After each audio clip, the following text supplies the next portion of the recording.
When you have an unfulfilled destiny, you have spat in the face of God. You're gonna shit talk your competitors. Tell them about your world-class goal and how this world-class goal is going to destroy them, is going to embarrass them. Put some skin in the game to where you have no way out. So without ruthless accountability, you will fail. So you've set these different world-class goals for yourself, but in order to accomplish them, you must hold yourself ruthlessly accountable. You must hold yourself to the highest level of standard to where you give yourself accomplishing that world-class goal. So number one, you must make public declarations. Number two, you must put financial skin in the game. And number three, you must plug yourself into an accountability system.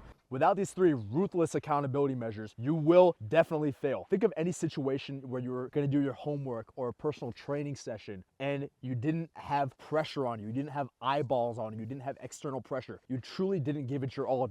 Number one is you're going to waste time if you don't have ruthless accountability. Number two is you will distract yourself. And number three is you will put a limp effort forward. You won't put your best foot forward. So without ruthless accountability, you will fail because of these three sabotaging mechanisms. First off, realize if you try to go at accountability all alone without some of the solutions that I'm going to give you in this video, it's going to be very difficult for you to actually hold yourself accountable. Your DNA has a few different goals: to survive and to reproduce, but most importantly also to save time and energy. It won't expend that extra energy if it doesn't feel like it needs to. If it doesn't feel like it's necessary for survival or necessary for reproduction, it won't force your mind to engage. I can remember being in school and my teachers giving me some really boring homework. I distinctly remember my parents just kind of shutting the door on me, and I'd be forced to do this homework and I'd get excruciatingly bored. And this would lead to me pacing around my room. So number one, wasting time. I'm just pacing around my room. I know I'm gonna have to do the homework anyway, but I start wasting time. Then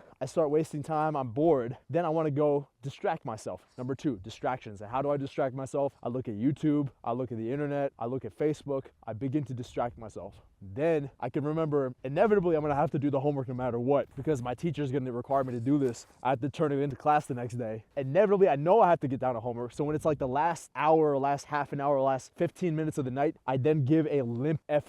And so number one, you waste time without accountability. Number two, you distract yourself without accountability. And number three, you give a limp effort. Now I'm giving a limp effort because I know I have to do it anyway, but now my brain has been drained with decision-making fatigue. I was deciding to go into it or not. I was wasting time, hemming and hawing. Should I just do it or should I not do it? Wasting time. Then with the distracting myself, my brain is now drained of dopamine and resources and the neurotransmitters I've used them by watching distractions. And then number three, I then give a limp effort because I don't have the brain power and my will has been drained from decision-making fatigue. So that homework example is an example for my life, but I'm sure it applies to you as well. Realize that not everybody is going to be passionate about every aspect of their business. There's always going to be things that are soul-sucking, tasks that are boring in business that will remind you of the soulless, soul-sucking homework that your teachers made you do back in school. If that's the case, without the ruthless accountability, you will fall into that trap of wasting time, distracting yourself, and giving a limp-hearted effort. And if you can't set up ruthless accountability, you will inevitably fall into it because there are always going to be aspects of business that are tough. Starting the business will require you to wear multiple hats in the organization, will require you to do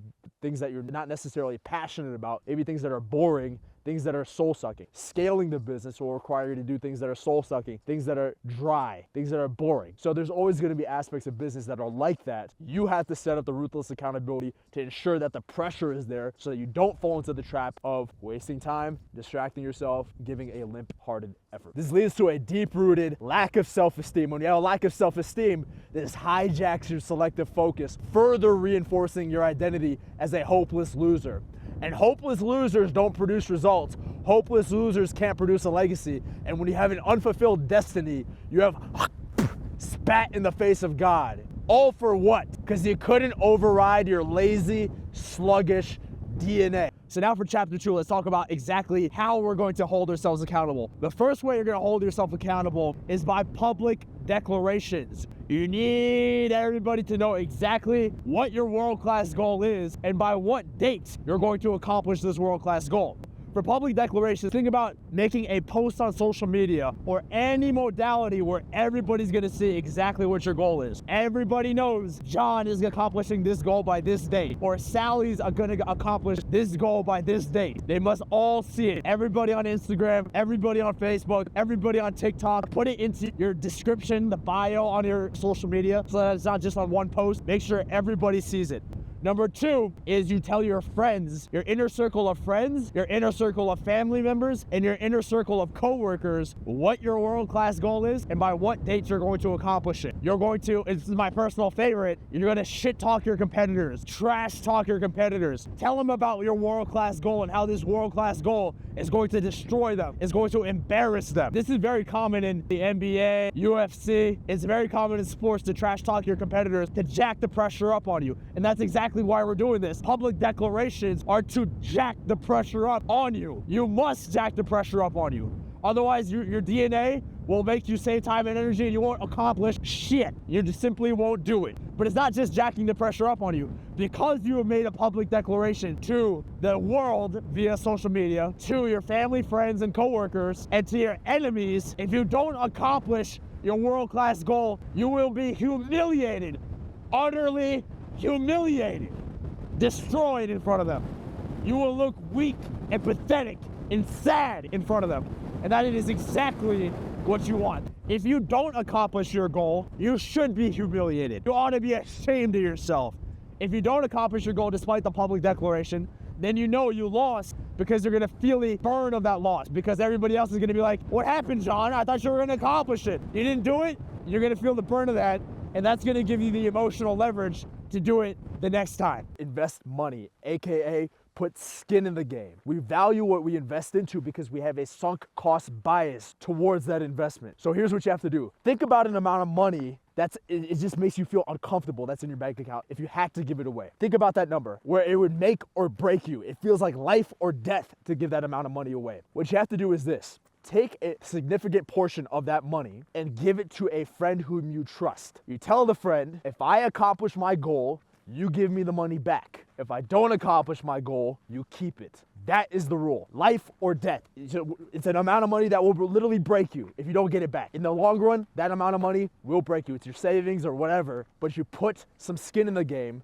to where you have no way out. Step 3 is that you need to plug yourself into a system that imposes constant organized tension onto you or constant supervised stress onto you. And I'll explain what I mean. I've had business buddies of mine where we would every Sunday sit down and organize what work we needed to get done for the end of the week. We would put our work onto 3 lines in a Google document, a public shared Google document to where we could all see it and have access and look at what each other was doing for the week in terms of work. Every time an item of work would get done, I would highlight it green on mine. My buddy would highlight it green on his. My other buddy would highlight it green on his. John got his work done. Oh, Lucas got his work done. Oh, Cutler got his work done. This allows you to do is it allows you to keep tabs on people. And if you have a cadence of accountability to where every Sunday you do a call and you're able to say, okay, this guy got his work done, this guy didn't get his work done. Hey, what happened? You didn't get your work done? What happened? You didn't highlight your work green. What's going on? And you're able to put some pressure onto that individual. A lot of big corporate people, corporate businessmen have accountability systems and public accountability systems for their staff. You can look up what works for them. We kept a very simple rudimentary system, but if you want to go more complex, look into what other businessmen have set up for their employees and implement that for yourself and for those around you as well. Another way to hold yourself accountable is by plugging yourself into the system of a world-class team. And you probably understand this very well through the example of sports. So imagine you're trying to casually play soccer versus joining a soccer league. That soccer league is going to put constant supervised pressure onto you. Supervised pressure because people are watching you. There's eyeballs on you. You feel the eyeballs on you. There's competition. There's pressure. And that forces you with ruthless accountability to bring your best. So I remember very well, I would do little jogs around the neighborhood. As soon as I joined track, it was a different level of focus, high school track team. Then I moved to a different high school where I didn't have a coach, and it was hard to put the same amount of pressure on me. I loved track and field, but I couldn't put the same amount of pressure on me because I didn't have a team that was all competing. I didn't have a coach that was pushing me. Then I remember going into college track and where there's Olympic athletes, there's people who competed against Usain Bolt, and that brought me up to a completely different level in my performance. Constant supervised pressure. It's all about constant supervised pressure. Think about the business you're in. If you're a solo entrepreneur or you have a bunch of bums hanging around you in business, you hired a bunch of B players or whatever it is, the difference between that and having a world-class board of directors, you have no idea what level of performance you will rise to. You rise to those who are around you. You will become like those you surround yourself with. You can also have it so that if you're the leader of your organization, you're the boss of your organization, you can have it set up in your company culture that if you as the leader messes up, the staff is okay to point that out. The staff themselves can be okay to put pressure onto you. Usually it's you as the leader putting pressure onto them, but they can even put pressure back onto you. You will notice that you will always go harder when there's the pressure of eyeballs on you. You feel the tension of people looking at you. You know that there is another human who will be impacted by your performance, or another human that is trying to hold you accountable. You need to leverage the accountability and the pressure of other people. And you need to create a Chinese finger trap of inescapable pressure, to where you have pressure from all angles. I remember my dad was telling me they would have an exam on Monday and they would have an exam on Friday. And the exam on Monday would be super difficult, and the exam on Friday would be super difficult.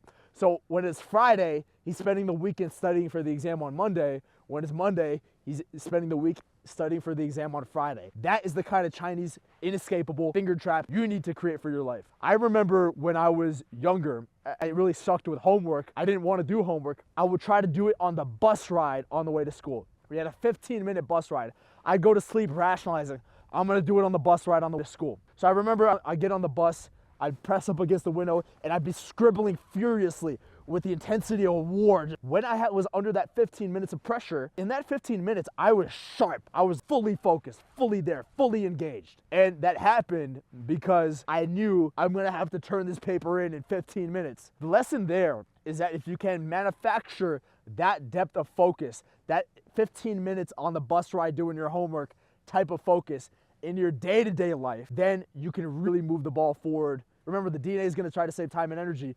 It will try to detract from your depth of focus. Stephen Covey, from the book, The 7 Habits of Highly Effective People, he said, focus on actions that are not urgent, but important. That means that if you have a project that's due in a month, it's not really urgent that you get it done tomorrow, but it's important still.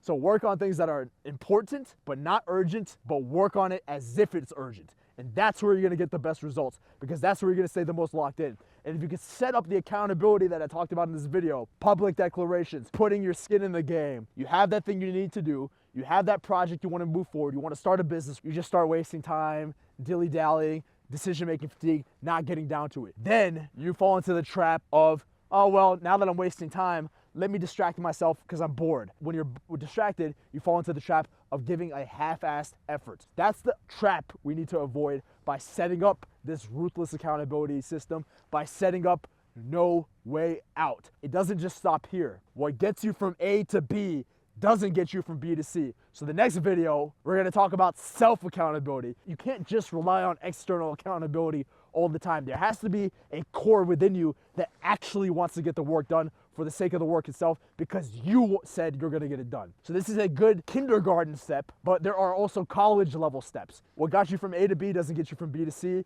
We need to move you from a desperate form of accountability to an inspired form of accountability. So that's what we're gonna be talking about in the next video, and I'll see you guys in that next video.